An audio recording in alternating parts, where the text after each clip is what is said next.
I'm aware that many of you have expressed a desire for online counseling, and to that effect, we have a sponsor who will help you and assist you in that respect. So if you will, go beneath the video, you'll find a link to our online counseling sponsor. They have a whole team of counselors that can help you. Practice self-care, get the help that you need.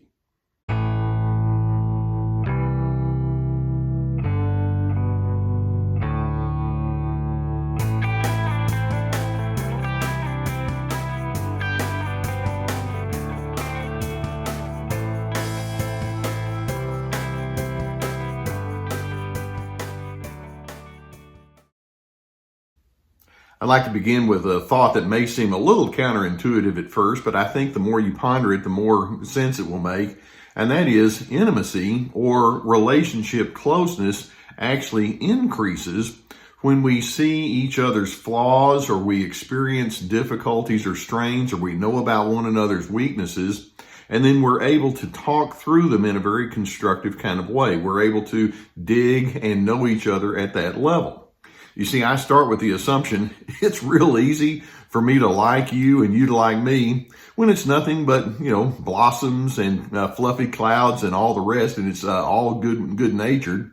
But human nature is such that as we get to know each other, we're going to find out that there are imperfections. And so that being the case, we need to have a willingness and even sometimes I'll even say an eagerness to talk things out with one another so that we can grow in the old iron sharpens iron kind of mentality, and we can learn because of our experiences with each other. Now, I want you to think, let's suppose that you have someone in your world and you know that there are some strains or difficulties that might be there. And so you decide, well, I want to grow our relationship, so let's talk. And it could be something really large that you want to talk about. I've had people that have to have interventions, for example, with family members, or it could be something that's small, but it's agitating and annoying and it's ongoing.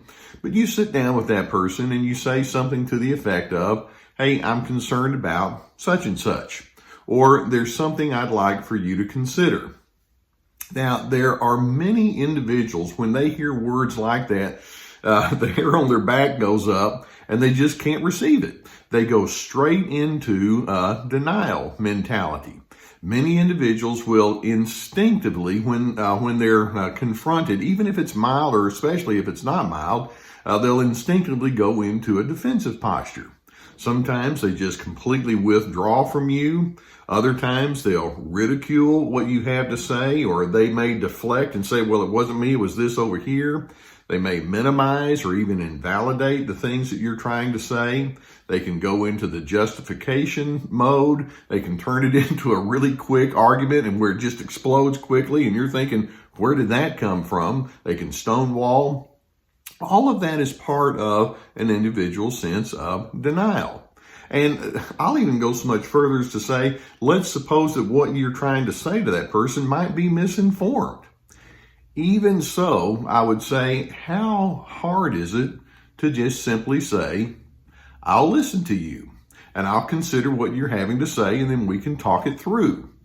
Now, let's recognize that when a person goes into denial, they have all sorts of fears that they're sitting on. When they say that they can't receive your input, or they only want to hear the things that are delightful and friendly, or they won't ponder anyone else's perspective, there's a fear that says this is something that's too much for me, and I can't manage what it is that you're trying to say to me.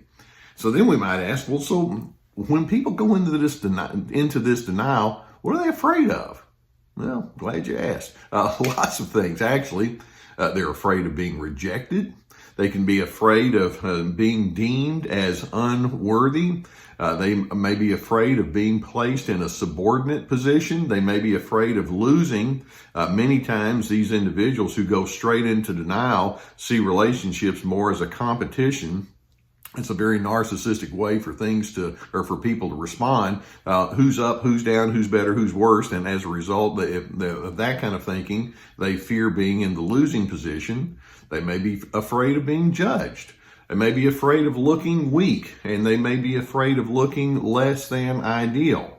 And giving that person the benefit of the doubt, the person that uses a lot of denial may have a deep history where they actually have been exposed to people who've not had good and clean and constructive motives when differences come up.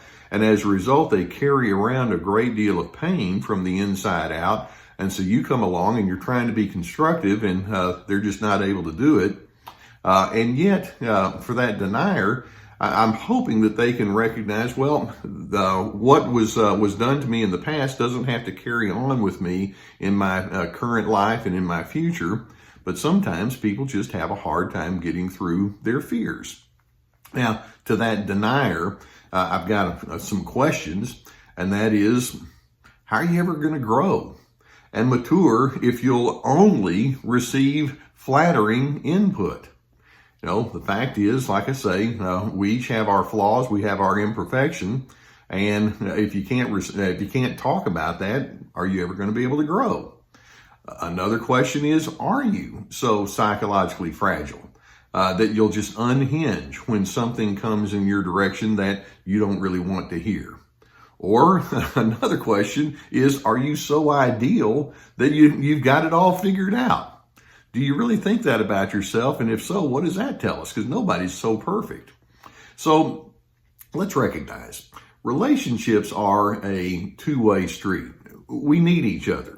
It's no mistake that there's a great deal of variety that's built into nature, including human nature. And so as one person looks at the world in one way and another looks at it in another, that's part of the variety that we have. Can we approach relationships with the notion that says we can grow and we can learn from one another as we share our thoughts and our concerns? Now, obviously, this implies that as you do talk about problems or difficulties, it's not done with a harsh and critical spirit, because sure enough, nobody wants to be exposed to that all over and over and over. And sometimes the person who goes into that defensive posture, that's their way of saying enough is enough. I'm tired of it. And so we don't want to take this as license just to unload whatever garbage you want indiscriminately and that implies that the person who's doing the confronting has some issues that are not very clean. But let's presume that when managed fairly, constructive discussions about our problems and our difficulties can actually be a constructive or something that's part of our growth mechanism. So to that denier, let's run through a few thoughts. First, and I know you may not want to hear this, there's something wrong with you. Now, I don't say that in a harsh and mean way. By the way, there's something wrong with me too. None of us is perfect. None of us has so much of the problems and difficulties completely eliminated and erased from our lives that we do everything exactly right. Admit that. And you're not going to fall apart when you admit that. By the way, we'll also say there are plenty of things that are right about you. We're going to factor that in too. Another thought, you can always be a learner. Just as you feel like you have a few things figured out, there might be someone who has a different angle or different needs or different history, and you'll need to continue to adjust and shift gears as you engage with people. And I'm hoping that between now and the end of your life, you can have that notion that says, I'm always willing to hear input if that means that I can learn and if I can adjust in a clean and healthy kind of way. Another thought to that person who uses denial is your influence actually goes up, not down, as you can come to terms with your flaws or weaknesses or imperfections.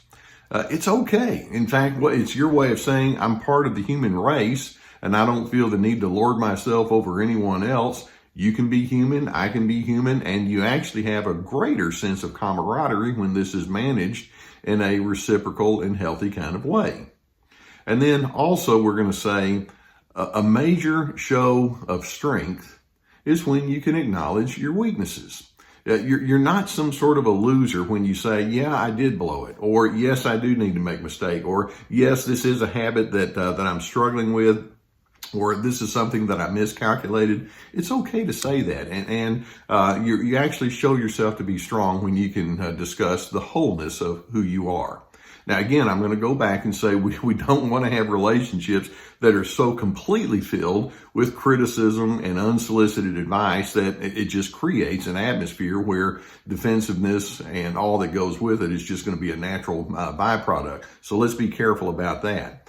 Having said that, let's also recognize, we go back to that notion of intimacy. Intimacy and closeness can actually increase as we're able to talk about our humanity with one another in a healthy, constructive kind of way.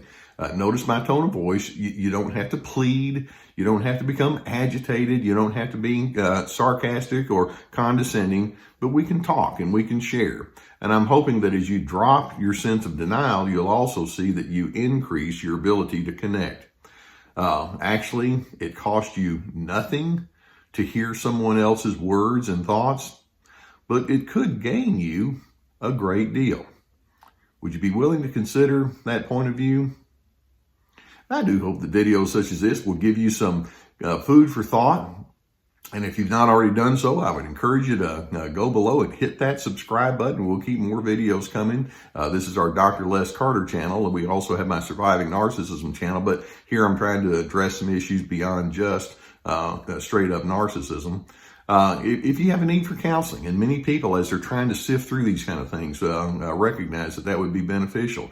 If you have someone in your area, I would encourage you to seek that out. Or if you would prefer, we have a sponsor that has a link below that would take you to online counseling with a whole team of licensed professional and experienced counselors that could assist you in that regard. If you have that need, then I would encourage you to take availability of that. In addition, we have links to my webinars, my courses. We have good courses coming along, free to be, and we have a new one coming up very soon called This Is Me. It's about establishing boundaries with controllers in your life, and my books, etc. Take advantage of those. I hope that you're not one that just makes regular use of denial. I hope that there's a sense of openness and there's a sense of growth, and you can disagree agreeably. And if we can learn how to do that, then that's going to really take us to a place of maturity and closeness. Be that kind of person. And in doing so, you can be a person that says, my relationships can be steady if we go in that direction well. And on an intrapersonal level, I can be steady and be a person of peace. That's a good goal for us to aim for.